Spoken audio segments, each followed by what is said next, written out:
గురుభక్తిని నేర్పుతుందండి. ఒక గురువు గారి దగ్గరికి వెళ్ళడం అంటే, ఒక గురువు గారి దగ్గర నిలబడడం అంటే, ఒక గురువు గారితో మాట్లాడడం అంటే, గురువు శక్తిని తెలుసుకోవడం అంటే, రామాయణం మీకు జీర్ణమైతే మీ స్థితి మారిపోతుంది. అంత గొప్పగా మాట్లాడుతుంది రామాయణం. అందుకే రామచంద్రమూర్తి అంటే రాశీభూతమైనటువంటి వినయం. సరే, ఎంతో సంతోషించాడు. సంతోషించి అన్నాడు, నాయనా నేను ఇక్కడ జరిగేటటువంటి యజ్ఞం కోసం ఇక్కడికి వచ్చాను, తిరిగి నేను హిమవత్ పర్వత ప్రాంతానికి వెళ్ళిపోతాను.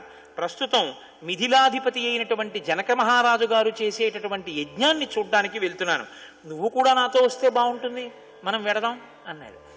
ఇప్పుడు ఏదో తోచి తోడనమ్మ తోడికోడలు పుట్టింటికి వెళ్ళిందని నేను వెడుతున్నాను జనక మహారాజు గారి యజ్ఞం చూడడానికి, నువ్వు నాతో రా అంటే ఏమైనా బాగుంటుందండి? అది విశ్వామిత్రుడు మాట్లాడవలసిన మాట కాదది.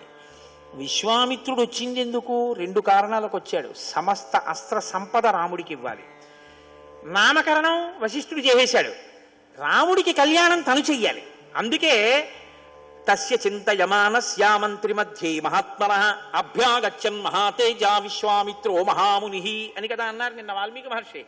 పెళ్లి గురించి మాట్లాడుతుంటే వచ్చాడు ఆయన. ఎందుకంటే అది నీ సబ్జెక్ట్ కాదు, నాది. ఇప్పుడు సీతా కళ్యాణం చెయ్యాలి. అందుకని యావై నీకు పెళ్లి చేస్తాను రమ్మంటే రాముడు ఏమంటాడు? నిన్ననే చెప్పాడు, తాటక మీద బాణం వేయమంటే పితుర్వచన నిర్దేశాత్ పితుర్వచన కారణాత్ ఏమంటాడు? అది మా నాన్నగారు చూడవలసిన విషయం అండి అంటాడు. ఇప్పుడు తనేమవుతాడు? కాబట్టి నీకు పెళ్లి చేస్తాను రమ్మని పిలవకూడదు గురువుగారు, అది వాళ్ళ నాన్నగారు చూడవలసిన పని కోడల్ని. కాబట్టి ఏమని పిలవాలి? క్షత్రియులని ఏ మాట ఆకర్షిస్తుందో దానికి పిలవాలి. కాబట్టి ఏమి విశ్వామిత్రుడండి! అసలు విశ్వామిత్రుడి మాట తీరు చూస్తే రామాయణంలో మహానుభావ ఏమి వాక్ సంపదయ అనిపిస్తుంది. అద్భుతం ధనురత్నంచ తత్ర తద్ద్రష్టుమర్హసి. నాయనా రామ, మిథిలా నగరంలో జనక మహారాజు గారి యొక్క అంతఃపురంలో శివధనస్సు ఉంది.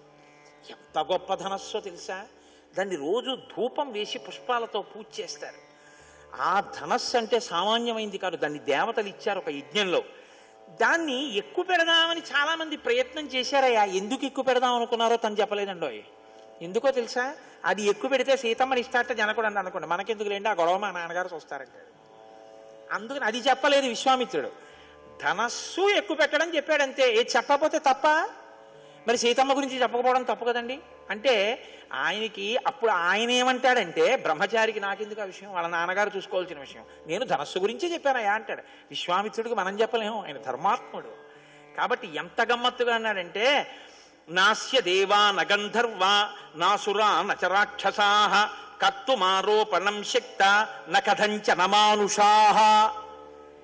ఎంత గమ్మత్తుగా మాట్లాడాడో చూడండి. ఆ ధనస్సు ఎక్కువ పెడదామని చాలా మంది చూశారు రామా. దాన్ని దేవతలు చూశారు, గంధర్వులు చూశారు, అసురులు చూశారు, రాక్షసులు చూశారు. ఎవరూ ఎక్కువ పెట్టలేకపోయారు. నకథంచ నమానుషాః, ఇంకా మనుషులేమి ఎక్కువ పెడతారులే అన్నాడు. అంటే రాముడు పౌరుషవంతుడు. క్షత్రియుడు పౌరుషహీనుడైతే అలా పనికొస్తుందండి. అది ఉత్తమ గుణం. భూపసభాంతరాళమున పుష్కళమాఖ్యతురుత్తమాది బాహాపటు శక్తియున్ యశమునందనురక్తియు ప్రకృతి సిద్ధగుణంబులు సజ్జనాళికిన్నంటాడు భర్తృహరి. ఉత్తప్పుడు మౌనంగా ఉండడం ఏమిటండి, ఈయనకి మాట్లాడడం వచ్చా అన్నట్టు ఉంటాడు. సభలోకి వెళ్ళి మాట్లాడా పుష్కళమాఖ్యతురుత్తము. అంతేగాని సభలోకి వెళ్ళి తలబడకూడదు, కిందకొచ్చి పుష్కలంగా మాట్లాడకూడదు. కాబట్టి ఎక్కడ ఏది ఉండాలో అది ఉండాలి, ఆ సంపద ఉండాలి. కాబట్టి రాముడికి ఈ మాట అన్న తర్వాత ఏంటి, మనుషులు ఎక్కువ పెట్టలేకపోవడం ఏంటి? గురువుగారు అలా అనకండి, నేను ఎక్కువ పెడతాననకూడదు. అలా అని గురువు గారి దగ్గర అధిక్షేపిస్తే ఎక్కువ పెడతావా అని, ఆ సమయమునకు నీకు ఆ బలము జ్యోతక మగుకుండుగాక అన్నాడు అనుకోని ఏమైపోతాడు? గురువు గారి దగ్గర అనక్కర్లేదు, అక్కడికి వెళ్ళాక గురువు గారిని ఆశీర్వచనం అడుగు, తథాస్తు అంటే ఎక్కువ పెట్టేస్తావు అంతే. కాబట్టి రాముడు ఊరుకున్నాడు. రాముడు గురువుగారు అలా అన్నారని ఎదిరించకూడదు. కానీ గురువుగారు ఇలా అంటున్నారేంటి, మనుషులు ఎవరూ ఎక్కువ పెట్టలేరంటున్నారేంటి, మనం చూడాలి అన్న ఉత్సాహం ఆ పిల్లాడికి రావాలి. అందుకని ఇలా అన్నాడు. అంటే ఇప్పుడు రాముడు అన్నాడు, గురువుగారు వెడదాం పదండి. ఇది కళ్యాణానికి తీసుకెళ్ళడానికి విశ్వామిత్ర మహర్షి వేసుకున్న ప్రణాళిక. ఇప్పుడు కలిసి బయలుదేరారు. బయలుదేరితేట విశ్వామిత్రుడు సిద్ధాశ్రమంలోంచి బయలుదేరితే మునులందరూ వెంట వచ్చి వీడ్కోలు పలికారు. బాగుంది. మృగపక్షి గణాశ్చైవా సిద్ధాశ్రమ నివాసినః అనుజగ్ముర్మహాత్మానం విశ్వామిత్రం మహామునిం నివర్తయామాస తతః పక్షి సంఘాన్ మృగానపి. పక్షులు మృగాలు కూడా ఆయనతో పాటే వచ్చేస్తున్నాయిట. నేను ఇది మీతో మనవి చేసింది. మహాపురుషుల యందు జంతువులు ప్రకృతి అన్నీ అనుబంధం పెంచుకుంటాయి. విశ్వామిత్రుడు అన్నట్ట, కాదు కాదు, నేనంటే సిద్ధాశ్రమం నుంచి వెడుతున్నాను, మీరు ఇక్కడే ఉండండి అని వాళ్ళని వెనక్కి వెళ్ళిపోమన్నాక వెనక్కి వెళ్ళిపోయేట. కలిసి బయలుదేరారు. వెళ్ళిన తర్వాత శోణా నదీ తీరంలో ఆ రోజు రాత్రి విశ్రమించారు. రాముడు అడిగాడు, అసలు ఈ శోణా నది ఏమిటి, ఈ నగరాలు ఏమిటి, రాజ్యం ఏమిటి, ఇది ఎవరిది, దీన్ని ఎవరు పరిపాలిస్తున్నారో నాకు చెప్పండి అని అడిగాడు. నాయన, మా వంశమునకు కర్త బ్రహ్మమానస పుత్రుడు, అయోనిజుడు, మహానుభావుడు కుశుడు అనబడేటటువంటి ఆయన ఉన్నాడు. ఆయన భార్య పేరు వైదర్భి. ఆయనకి 4 కుమారులు, కుశాంబుడు, కుశనాభుడు, అధూర్తరజసుడు, వసువు. ఒకానొక నాడు కుశుడు వీళ్ళందరినీ పిలిచి 4 కుమారుల్ని, మీరు ప్రజారక్షణ కొరకు 4 నగరములను నిర్మించుకుని రాజ్య పరిపాలన చెయ్యండి అన్నాడు. కుశాంబుడు కౌశాంబిని, కుశనాభుడు మహోదయమును, అధూర్తరజసుడు ధర్మారణ్యమును, వసువు గిరివ్రజమును నిర్మించారు. ఇప్పుడు మనం ఉన్నటువంటి ప్రాంతాన్ని గిరివ్రజము అని పిలుస్తారు. రామ, మనం ఈ రాజ్యంలో ఉన్నాం అని చెప్పి ఆయన ఒక మాట అన్నాడు. కుశనాభస్తు రాజర్షి కన్యాశతమనుత్తమం జనయామాస ధర్మాత్మ ఘృతాచ్యాం రఘునందన. కుశనాభుడు అనేటటువంటి రాజర్షికి, ఆయనకి ఘృతాచి అనబడేటటువంటి ఒక అప్సర స్త్రీ వలన 4 కన్యలు కలిగారు. వాళ్ళు అప్సరస యొక్క పిల్లలు కనుక దేవతల యొక్క స్థితిని పొందారు, అంత అందాన్ని పొందారు. వాళ్ళు 4 యవ్వనవతులై ఒకరోజు సాయంకాలం ఉద్యానవనంలో రకరకాలైనటువంటి వాద్య పరికరములను మోగించుకుంటూ తిరుగుతున్నారు. బాలకాండలో అత్యంత గొప్ప సర్గల్లో ఇదొకటి. పైకి కనపడదు, కానీ నిజంగా అసలు సనాతన ధర్మము యొక్క సాంస్కృతి విలువల పట్టెక్కడుందో ఈ సర్గ చూపిస్తుంది. వీళ్ళందరూ అక్కడ నిలబడి ఉంటే వాయువు వచ్చాడు. వచ్చి ఆయన అన్నాడు, తాహ సర్వగుణ సంపన్న రూపయవ్వన సంయుతాః దృష్టా సర్వాత్మకో వాయు ఇదం వచనమబ్రవీత్ అహం భక్కామయే సర్వా భార్యా మమ భవిష్యథ మానుషస్వజ్యతాం భావో దీర్ఘమాయురవాప్స్యథ చలం హి యవ్వనం నిత్యం మానుషేషు విశేషతః అక్షయ్యం యవ్వనం ప్రాప్త అమర్గ్యస్య భవిష్యథ. మీరు నరకాంతలుగా ఉన్నారు, అప్సరసకి జన్మించినా కూడా, కాబట్టి మీ యవ్వనం కొంతకాలానికి తరిగిపోతుంది. నేను వాయుదేవుడను, మీ 4 నాకు భార్యలు కండి, నేను మీ యందు అనురక్తుడనయ్యాను. మీరు దేవతాత్వాన్ని పొందితే మీ యవ్వనం స్థిరంగా ఉంటుంది, అందుకని మీరు నాకు భార్యలు కండి అన్నాడు. అంటే 4 కన్యలు ఒకరితో ఒకరు మాట్లాడుకోకుండా ఏకకాలంలో 4 కలిసి ఒక్కటే మాట అన్నారు. బాగా గుర్తుపెట్టుకోండి, ఒకరితో ఒకరు మాట్లాడుకుని కాదు, ఏకకాలంలో 4 కలిసి జవాబు చెప్పారు. ఏమని? మా భూత్ సకాలో దుర్మేధ పితరం సత్యవాదినం నావమన్యస్య ధర్మేణ స్వయంవరముపాస్మహే పితా హి ప్రభురస్మాకం దైవతం పరమం హి సహ యస్య నో దాస్యతి పితా సనో భర్తా భవిష్యసి సనో భర్తా భవిష్యతి. ఇప్పుడు మమ్మల్ని అడిగితే అడిగావు దుర్మేధ, ఈ లోకంలో ఏ ఆడపిల్లని ఏ పురుషుడు కూడా నేను నిన్ను వివాహం ఆడతానన్న మాట అడగకూడదు. అడిగినా బుద్ధి ఉన్న ఏ ఆడపిల్ల తండ్రికి తెలియకుండా వేరొకడిని తన భర్తగా అంగీకరించరాదు. ఇది ఈ జాతికి ధర్మం. పితాహి ప్రభురస్మాకం, మాకు మా తండ్రి దైవం. మా తండ్రికి తెలుసు మమ్మల్ని ఎవరికిచ్చి వివాహం చెయ్యాలో, మా జీవితం భద్రంగా ఉండడానికి ఎవరికి కన్యాదానం చెయ్యాలో మా తండ్రికి తెలుసు. దైవతం పరమం హి సహ, మా కన్నులకు కనపడే దైవం మా తండ్రి. యస్యనో దాస్యతి పిత సనో భర్త భవిష్యతి. ఈ దేశంలో ఇప్పుడు కాదు ఎప్పటికీ కూడా ఆడపిల్ల తండ్రి మాట కాదని తనకు తాను స్వతంత్రించి తన భర్తని తాను ఎన్నుకునేటటువంటి దుర్దినము రాకుండుగాక అన్నారు. ఇది జాతి సంస్కృతి మూలం. దీనికి అనుగుణంగానే మనం ఏ రచనలు చేసినా చెయ్యాలి. మనం ఎందుకు రామాయణానికి వారసులమో, రామాయణం అంటే ఏమిటో మీరు గమనించెదరుగాక.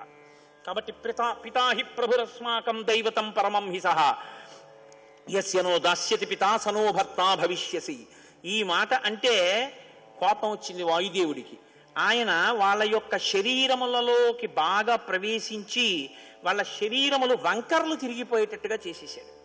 చేసేస్తే వాళ్ళెవ్వరూ కూడా కదలలేని స్థితిలో వెళ్ళిపోయి అంతఃపురంలో కింద పడిపోయారు.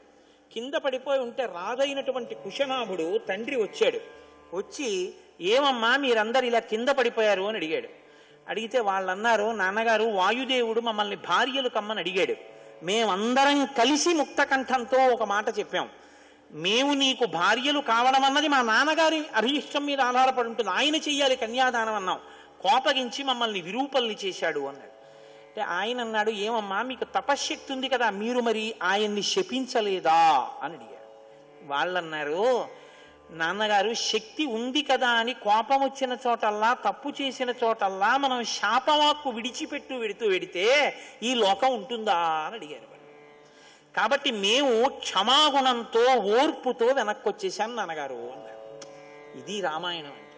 మీరు కోపగించవలసిన చోట ఓర్పు పట్టడం చాలా గొప్ప విషయం. వెంటనే కుశనాభుడు అన్నాడు, అలంకారో హినారీణాం క్షమాతు పురుషస్యవా దుష్కరం తచ్చయక్షాంతం త్రిదశేషు విశేషతః యాదృశీవ క్షమాపుత్ర్య సర్వాసామ విశేషతః క్షమాదానం క్షమా యజ్ఞః క్షమా సత్యం హి పుత్రికాః క్షమా యశః క్షమా ధర్మః క్షమయా విస్థితం జగత్. అమ్మా అలంకారోహి నారీణాం, ఆడవాళ్ళకి అలంకారం అమ్మా ఓర్పు. ఆడవాళ్ళకేమి మగవాళ్ళకు కూడా ఓర్పు ఉండాలి తల్లి. అసలు ఈ మూడు లోకములు దేని వల్ల నిలబడుతున్నాయో తెలుసా? ఓర్పు వల్లే. ప్రతి వాళ్ళు ఓర్పు దాటేస్తే, ఎవరి ఇష్టం వచ్చినట్టు వాళ్ళు కోప్పడిపోతే లోకం ఎక్కడుందమ్మా? ఉండదు. క్షమాదానం ఓర్పే దానం, క్షమా యజ్ఞం ఓర్పే యజ్ఞం, క్షమా సత్యం హి పుత్రికా క్షమయే ఈశ్వరుడు, క్షమా యశ ఓర్పుయే కీర్తి, క్షమా ధర్మ ఓర్పుయే ధర్మం, క్షమయా విస్థితం జగత్ ఓర్పులో ఈ జగత్తంతా నిలబడి ఉందమ్మా. ఓర్పు లేకపోతే ఈ జగత్తు లేదు తల్లి అన్నాడు. అవును నాన్నగారు అన్నారు. నాకు రామాయణం చదువుతుంటే ఒకటి అనిపిస్తుంటుంది, నిజానికి ఈ శ్లోకాలన్నీ మనం ఎవరికి చెప్పవలసి ఉంటుందంటే యువతీ యువకులకు, చిన్నపిల్లలు శ్రీరామాయణంలోంచి నేర్చుకోవాలి. కానీ ఇవాళ మన జాతి దౌర్భాగ్యం ఏమిటంటే శ్రీరామాయణంలో ఉందిరా అని మంచి మాట చెప్పడానికి కూడా వీల్లేదు. రామాయణంలోది పిల్లలకి చెప్పకూడదు, భాగవతంలోది చెప్పకూడదు, భారతంలోది చెప్పకూడదు, ఏది చెప్పకూడదు. ఏది చెప్పచ్చు? వాడు ఏది పాడైపోతాడో అది చూపించినా అడిగేవాడు ఉండడు. అది మన స్థితి ఇవాళ. కాబట్టి ఈ మాటలు అన్నాడు. అన్న తరువాత కొంతకాలం అయింది. ఇప్పుడు ఈ పిల్లలకి కన్యాదానం చెయ్యాలి కదా. ఆయన ఒక వరుణ్ణి నిర్ణయించాడు తండ్రి. ఇది తండ్రి నిర్ణయించడం అంటే. తండ్రి యోగ్యతాయోగ్యతల్ని నిర్ణయించడం అంటే ఎలా ఉంటుందో చూడండి. తస్యాహ ప్రసన్నో బ్రహ్మర్షి దదౌ పుత్రమనుత్తమం బ్రహ్మదత్త ఇతి ఖ్యాతం మానసం చూలినస్సుతం. పూర్వకాలంలో మహానుభావుడైనటువంటి వాడు చూళి అనబడేటటువంటి ఒక మహర్షి ఉండేవారు. ఆయన నిరంతర తపస్సులో ఉండేవారు. ఒక గంధర్వకాంత, ఆమె పేరు సోమద. ఆమె ప్రతిరోజు ఆయనకి పరిచర్య చేసేది. ఆవిడ ఎందుకు చేస్తోందో ఆయన అడగలేదు. ఆవిడ చాలా కాలం పరిచర్య చేసింది. ఆయన తపస్సు చేసుకున్నారు. ఆయన ఒకనాడు అడిగారు, నువ్వు నాకు ఇంత సేవ చేస్తున్నావు, నీకు వివాహం కాలేదు, నువ్వు హాయిగా సంతోషంగా భర్తని స్వీకరించి ఉండొచ్చు, నువ్వు ఎందుకు నాకు ఇంత సేవ చేస్తున్నావమ్మా అని అడిగారు. అంటే ఆవిడంది, నీ వలన నాకు బ్రహ్మవేత్త అయినటువంటి కుమారుడు కావాలి అని అడిగారు. ఆయన అన్నాడు, తప్పకుండా నువ్వు చేసిన సేవకి నీకు అనుగ్రహిస్తానని. మనసా, బాగా జ్ఞాపకం పెట్టుకోండి, ఇతరమైనటువంటి మైథున ప్రక్రియ చేత కాదు, మనస సంకల్ప శక్తి చేత ఆమెకి ఒక కుమారుణ్ణి కటాక్షించాడు. ఆ పిల్లవాడి పేరు బ్రహ్మదత్తుడు. ఆమె మహర్షిని సేవించి పొందింది కనుక మహాత్ముడైనటువంటి కుమారుడు లభించాడు. ఆయన బ్రహ్మదత్తుడు గొప్ప బ్రహ్మవేత్త. ఆయన్ని తీసుకొచ్చి 100 కన్యాదానం చేశాడు. 100 కన్యాదానం చేస్తే పాణిగ్రహణం చేయాలి, చెయ్యి పట్టుకోవాలి. ఆయన ఒక్కొక్కరి చెయ్యి పట్టుకున్నాడు. బ్రహ్మవేత్త అయినటువంటి వాడు చెయ్యి పట్టుకునేటప్పటికి లోపల వాళ్ళకి వంకర్లు కల్పించిన వాయువుకి అలా నిలబడలేక సరిగ్గా ప్రసరించాడు. వాళ్ళు 100 సౌందర్య రాసులైపోయారు. అత్తగారైనటువంటి సోమద పరమ సంతోషంతో కౌగిలించుకుని కోడళ్ళని ఇంటికి తీసుకుని వెళ్ళింది. ఇది కథ. అంటే పుత్రుడి గొప్పతనానికి తల్లి ఎక్కడ శ్లాఘించాలో చూపించింది శ్రీరామాయణం. ఇంటికి వచ్చినటువంటి కోడలకి వంకర్లు లేకపోయినా వంకర్లు చూడడం కాదు, ఇంటికి వచ్చినటువంటి కోడలకి ఎక్కడైనా చిన్న లోటు ఉంటే దాన్ని కొడుకు చేత కప్పబడేటట్టు చేసి ఆమె పూజనీయురాలయ్యేటట్టు చేసేటట్టుగా ఉన్నటువంటి సమర్థతతో కొడుకుకి అటువంటి బోధ చేసి ఉద్ధరించగలిగిన అత్తగారు ఈ జాతికి అదృష్టం. అటువంటి అత్తగారు ఉండాలి అని కోరుకున్నారు. కాబట్టి అత్త, కోడలు, కూతురు, తండ్రి, కన్యాదానం, వరించడం, ప్రేమ, వ్యవహారం, స్వైర విహారం అన్నీ 2 సర్గల్లోకి తీసుకొచ్చి పెట్టారు మహర్షి. కుశనాభోపాఖ్యానం. ఎవరికి చెప్తున్నారండి ఇవన్నీ? రాముడికి. నేను అందుకే మీతో మనవి చేశా, స్నాతకం చేశాడు విశ్వామిత్రుడని. వింటున్నాడు అలాగా అని. ఎలా మాట్లాడాలో, ఆడపిల్లని ఏది అడగకూడదో, ఆడపిల్ల అంటే ఎంత గొప్పదో ఎలా స్వీకరించాలో, ఎలా నిలబెట్టుకోవాలో, తాను ఎలా భార్య మనసు చూరగొనాలో, కళ్యాణం చేసుకోబోయేటటువంటి రాముడు పెళ్లి కొడుకుగా గృహస్థాశ్రమం గురించి బాగా నేర్చుకునేటట్టు అతనితోనే ప్రశ్న వేయించి చెప్పకుండా చెప్తున్నాడు విశ్వామిత్రుడు. నువ్వు పెళ్లి చేసుకుంటే ఇలా ఉండాలని చెప్పట్లేదు, అక్కడికి తీసుకెళ్లి కూర్చోబెడుతున్నాడు. ఇదేమిటి అంటున్నాడు. అక్కడ ఒక కథ చెప్తున్నాడు. ఇప్పుడు ఆ కథ నాటుకుంటుంది. ఇలా ఉండాలన్నమాట అని నేర్పుతున్నాడు. ఇది ఎదర రాముణ్ణి ఏకపత్ని వ్రతుణ్ణి చేసింది. ఇది రాముణ్ణి అంతటి ఉదాత్తమైనటువంటి వ్యక్తిగా తయారు చేసింది. ఒక గురువు ఒక శిష్యుణ్ణి ఎలా తయారు చేయగలడో విశ్వామిత్రుడు చూపిస్తుంటాడు లోకానికి. అప్పుడు ఎంతో సంతోషంగా ఈ వ్యవహారం నడిచిపోయిన తర్వాత ఆయన చెప్తున్నాడు, మా వంశానికి అంతటికీ కూడా కర్త కుశుడు. ఆ కుశుని యొక్క కుమారుడైనటువంటి కుశనాభుడు ఒకానొకప్పుడు తన 9 కుమార్తెలకి కూడా వివాహం చేసి పంపించేసిన తర్వాత కొడుకు కోసమని పుత్రకామేష్టి చేశాడు. ఆ పుత్రకామేష్టి చేసే సమయంలో మా తాతగారు అంటే కుశనాభుని యొక్క తండ్రి ఆయన వచ్చి ఒక మాట చెప్పాడు. నాయనా, నీకు యోగ్యమైనటువంటి కొడుకు, నువ్వు కోరుకుంటున్నటువంటి లక్షణాలున్న కొడుకు ఈ పుత్రకామేష్టి వల్ల కలుగుతాడు అని వరమిచ్చి జగామాకాశమావిశ్య బ్రహ్మలోకం సనాతనం ఆయన బ్రహ్మలోకానికి వెళ్ళిపోయాడు. కస్యచిత్ తదకాలస్య కుశనాభస్య ధీమతః జిజ్ఞే పరమధర్మిష్టో గాధిరిత్యేవ నామతః. పుత్రకామేష్టి చేయడం వల్ల మా తాతగారైనటువంటి కుశనాభుడికి గాధి అనబడేటటువంటి కుమారుడు జన్మించాడు. ఆ గాధి మా తండ్రి. ఆ గాధికి నేను జన్మించాను కాబట్టి మా తండ్రి గారు ఆయన. సపితామ మకాకుత్స గాధి పరమధార్మిక కుశవంశ ప్రసూతోస్మి కౌశికో రఘునందన. ఆ కుశుని యొక్క వంశంలో నేను పుట్టాను కాబట్టి నన్ను కౌశికుడు అని పిలుస్తూ ఉంటారు. పూర్వజా భగినీ చాపి మమ రాఘవ సువ్రత నామ్నా సత్యవతీ నామా రుచీకే ప్రతిపాదిత సశరీరా గతా స్వర్గం భర్తారం అనువర్తిని కౌశికీ పరమోదారా ప్రవృత్తా చ మహానదీ దివ్యా పుణ్యోదకా రమ్యా హిమవంతం ఉపాశ్రిత లోకస్య హితకామార్థం ప్రవృత్తా భగినీ మమ తతోహం హిమవత్పార్శ్వే వసామి నిరతః సుఖం భగిన్యాం స్నేహ సంయుక్త కౌశిక్యాం రఘునందన సాతు సత్యవతీ పుణ్యా సత్యే ధర్మే ప్రతిష్ఠిత పతివ్రత మహాభాగా కౌశికీ సరితాంబరా.